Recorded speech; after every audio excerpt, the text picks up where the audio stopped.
Yes, ni eska fifi ndaje ngo turebere hamwe ibiri kuzenguruka kuri iyo mihanda y'imbugankoranyambaga.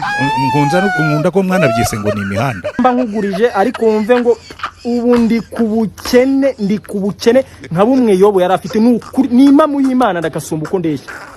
Ibaze none ko ngiye umamagaye urukunguza nanjye ndimo ndatekereza ko naguhamagara ngo ngurize ukabuntanze. Ese ubu tutagiye kubeshya umuntu twasangiye akabisi nagahiye ubu nakaga kukuguriza inote y'igihumbi nyifite koko. Oya keretse foto je tuvugisha ukuri. Njewe ntago na ibaze n'ukuri ndi kuburibwe simeruka no gukoza ikintu bitaga cupa ku muntu. Imihanda yose igira abasazi. Nta mihanda itagira abasazi. Tujya imbizi.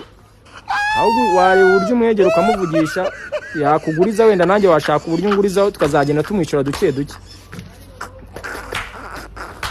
Oya wowe nta kibazo bariza handi naribi. Sawa. Kozero abanda nta n'isoni bagira kabisa. Umuntu agakora baryamye ngo nabaguriza. Nayangaya ndabona yaje n'ibiheka n'ubusubuni. Mana yanjye nayangaya sinzi uko imihanda yose igira abasazi. Nta mihanda itagira abasazi. Tumiwe. Iki gihugu cy'u Rwanda kirakaza. Igihugu gifite inkotanyi kikagira abanyamasengesho. Nimba ari igihugu gifite abanyamasengesho bahangana n'imbaraga z'abazimu. Urumva twikwacinga tukavuga tuti imbaraga z'umwuka turazifite kandi no ku ngumi nitworoshye n'ibitso sentire ntwari batanu nabazingazinga. Ariko wibwira ko igihugu kimfite ntabwo kiri mu gihombo. Igihugu gifite nyirabagenzi arize ntabwo kiri mu gihombo. Senzapfira igihugu busa. Senzapfira n'Imana busa. Munapenda nini? Munapenda bikuwa. Ache mabunduki tugombane ngumi ku ngumi.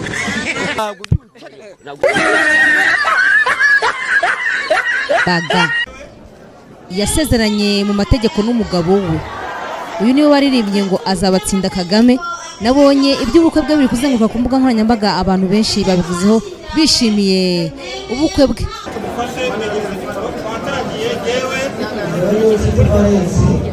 Maze kumva iby'amategeko ategeka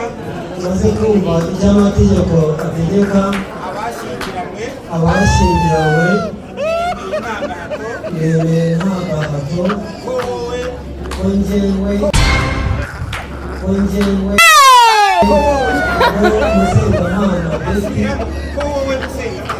Musengamana Betty umbera umugore tukazabana uko twabyemeye. Yes. Yewe Musengamana Beata azakumva amategeko ateganya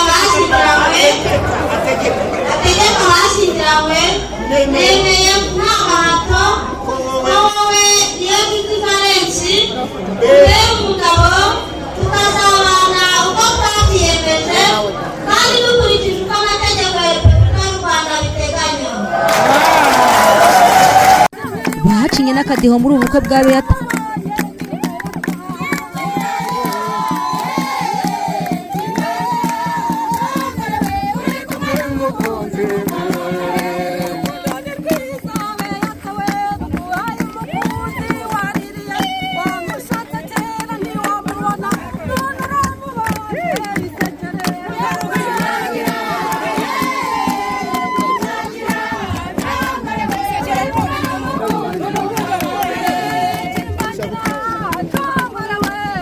Bagira kumere umukunzi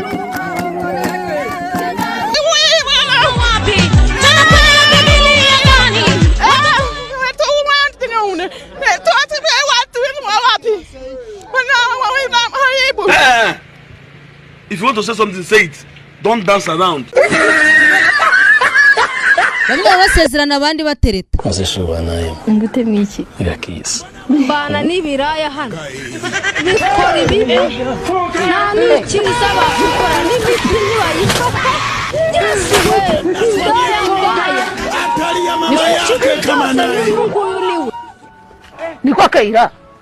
Ibyabaye kuri mukuru wawe ntabyoze. Mukuru wawe yamutaye urustamete. None nawe urarebye utereka nza nanjye. Nawe nibyo ushaka uzanye iki utangiye gusomana n'iyi mpyisi mukecuru mpyisi ni impyisi ni wowe uza kwikorakoreshwa ku mukobwa wanjye utaranamukoye akunyugukuzi ko uyu nguyu kubyara ari umukwe wawe uyu ni mukwe nyabakiyo gakobana imisaya uwo ni umukwe nyamukwe uza gusheguza kwa nyirabukwe nta mukwe mbonye mukecuru usanze ndi hano koko none niba utabunzwa n'inda se uje guhunahuna hano ushaka ngenda nje gusura sheri wanjye ko twemeje ko namara kwiga nzahita murongo ari kurongora icyo wakarongora ingiga y'igiti uyu mwana kari umunyeshuri yari yarangiza kwiga uyu yari yageze aho ajya kurongora wagiye kurongora ingiga y'umutumba cyangwa ukarongora ene wa nuko kuje ntabwo ndi umwana kandi igihe isaha narangiza nkahita nshaka kandi yemerewe no gukunda iki subiramo ntabwo mubyumvise by'ubuzi wemerewe gukunda mbese urumva weze urumva ushaka gukundana n'isi yose y'abagabo mbese nawe ugiye kujya wirirwa witagaguza nka mukuru wawe genda bagutanyagure nawe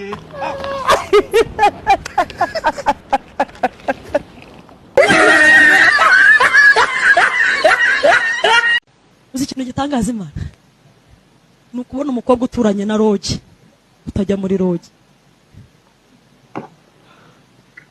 uzi ikintu gisetsa Imana ikishima ikavana ukuri narabyaye ni ukubona umwana w'umusore mwiza nkawe ureba ibibero by'abagore akabwira oya genda uwo mukristo nawe se iyo ubonye ibibero by'abagore uravuga ngo hoya ngenda umukristo cyangwa inguzanyo ya banki uheruka gufata niho yashiriye yewe cyangwa se wa mukobwa uturanye na rogi bazijyamo we wigendera cyangwa kuri reception amazina yawe barayazi. God have mercy upon us. Kuri iyo mihanda kandi ibiri kuzengurukaho ubu ngubu ni yakamwana ndetse na nzovu baraye bagiye muri Jen's Comedy ariko byagoranye yakamwana nkuko urimo kubibona ngo ari ifitiye icyaka ahangaha niba bari bamwimye icupa niba bari bamwimye inzoga nuko nguko ndabona byabanje kugorana kugira ngo yinjire.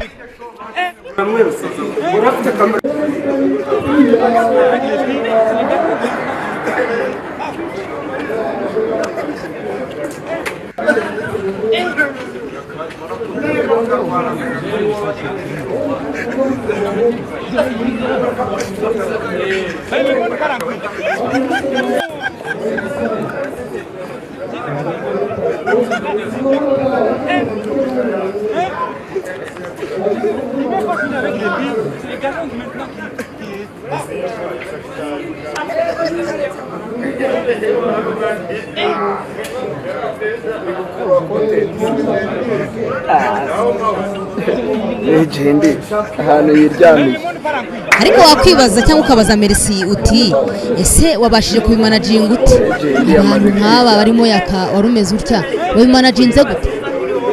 ntabwo byongera bimanaginga naberetse biragenda birikora birarangira nta kintu navuga ko nakoze ntababeshye kuko wakora iki ibyo nagerageza gukora nasangaga babirenze bari hejuru birangira ncirinze agapira ngashyira hasi. Aso please I don't have any time for any gossip now. Yakamwana rero kuri gahunda yo kwigisha abadamu guteka abadamu rwose mutazi gutegura ubushize nabatekeye umureti nukuvuga uyu munsi rero ngiye kubatekera icyo bita special mafuta si menshi kuko kuri ibirayi mafuta ni menshi rwose ubundi ukareka amavuta akabanza agashyira cyane n'amavuta amaniki mu ariko we ntabwo akantu ari mukazi ngo abantu gashyiramo umunyu utonze shyiramo neza utonze amavuta ni menshi cyane ashobora kuza gutera abantu indwara hari abantu barwara ibintu hari ukuntu buyagabanya ariko ninajye bigira ubwoba iraza kongera ibifiriti ahubwo ndabona kirimo menshi ifiriti yanjye iraza kuba nziza wenda mutekesha special utuvuta dukeya nta mikoro make mudafite ubundi uyateka mu mavuta menshi nka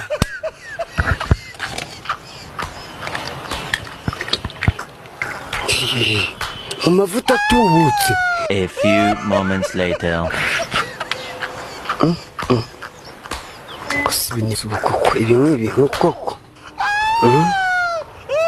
ahubwo mu magambo uvuye wanyweye mukoro.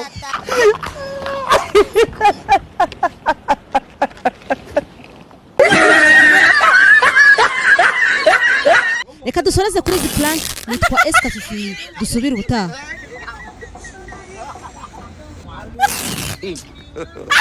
God have mercy upon us.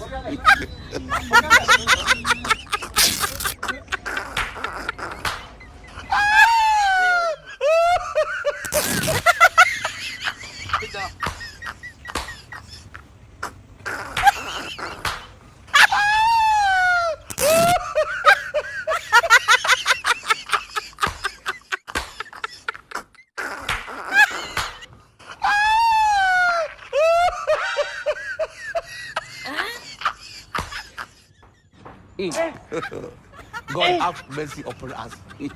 Aujourd'hui aussi, c'est un autre jour. Le monde part en couille.